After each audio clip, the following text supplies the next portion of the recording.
महर्षि व्यास जी के अनुसार कलयुग में मनुष्यों में वर्ण और आश्रम संबंधी प्रवृत्ति नहीं होगी। वेदों का पालन कोई नहीं करेगा। कलयुग में विवाह को धर्म नहीं माना जाएगा।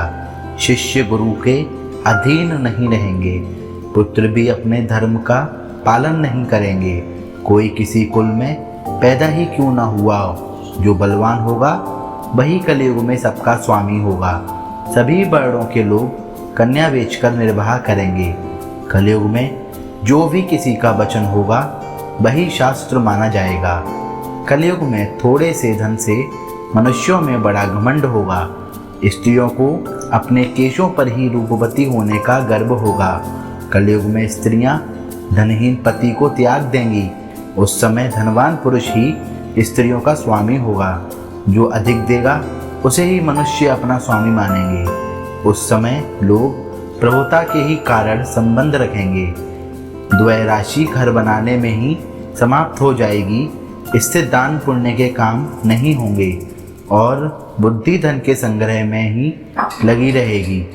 सारा धन उपभोग में ही समाप्त हो जाएगा। कलयुग की स्त्रियां अपनी इच्छा के अनुसार आचरण करेंगी। हाव भाव विलास में ही उनका मन लगा रहेगा। अन्याय से धन पैदा करने वाले पुरुषों में उनकी आसक्ति होगी। कलयुग में सब लोग सदा सबके लिए समानता का दावा करेंगे।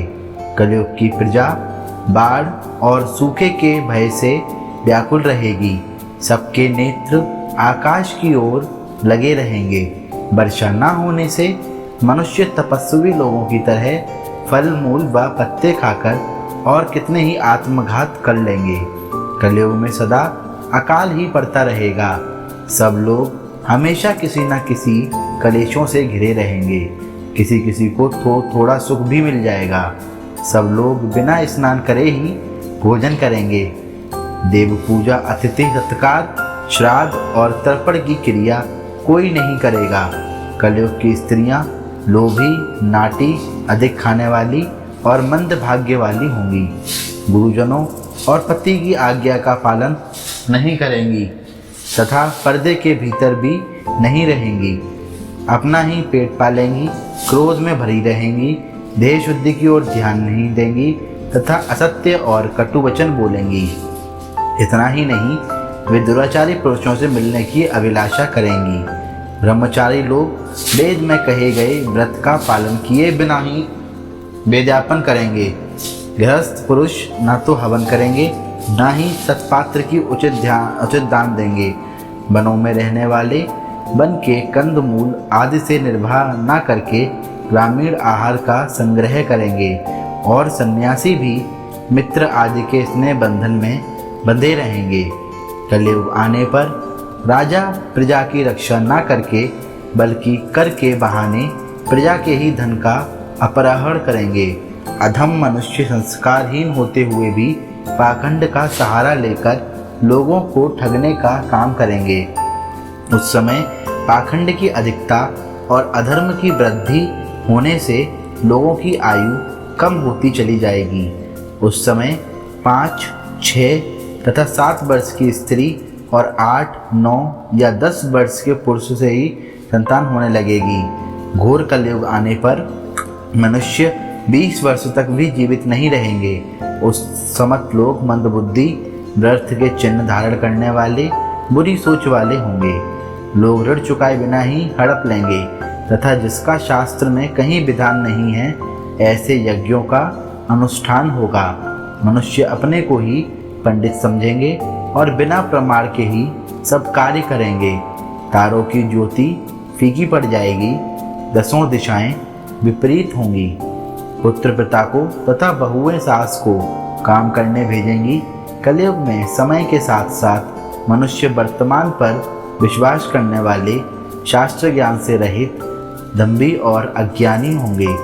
जब जगत के लोग सर्वभक्षी हो जाएंगे, स्वयं ही आत्मरक्षा के लिए विवश हो तथा राजा उनकी रक्षा करने में असमर्थ हो जाएंगे, तब मनुष्य में क्रोध लोभ की अधिकता हो जाएगी।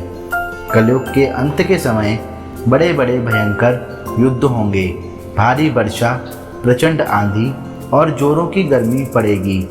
लोग खेती काट लेंगे, कपड़े चुरा लेंगे, पानी पीने के सामान और पेटियां भी चुरा ले जाएंगे। चोर अपने ही जैसे चोरों की संपत्ति चुराने लगेंगे। हत्यारों की भी हत्या होने लगेगी। चोरों से चोरों का नाश हो जाने के कारण जनता का कल्याण होगा।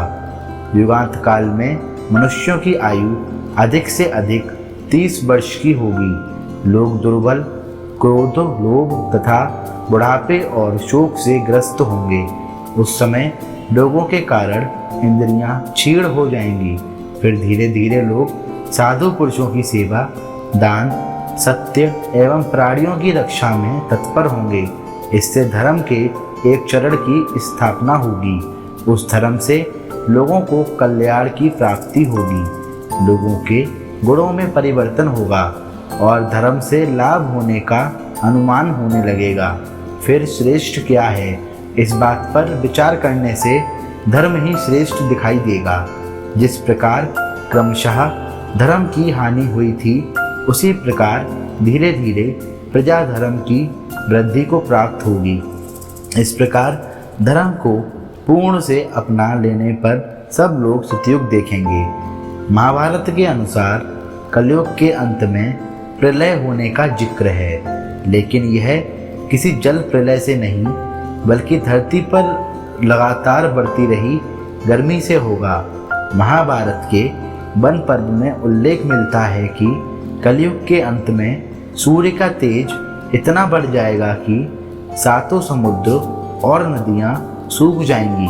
संवतर्क नाम की अग्नि धरती को पाताल तक भस्म कर देगी। वर्षा पूरी तरह बंद हो जाएगी, सब कुछ जल जाएगा। इसके बाद फिर 12 वर्षों तक लगातार बारिश होगी, जिससे सारी धरती जलमग्न हो जाएगी और जल में फिर से जीवों की उत्पत्ति की शुरुआत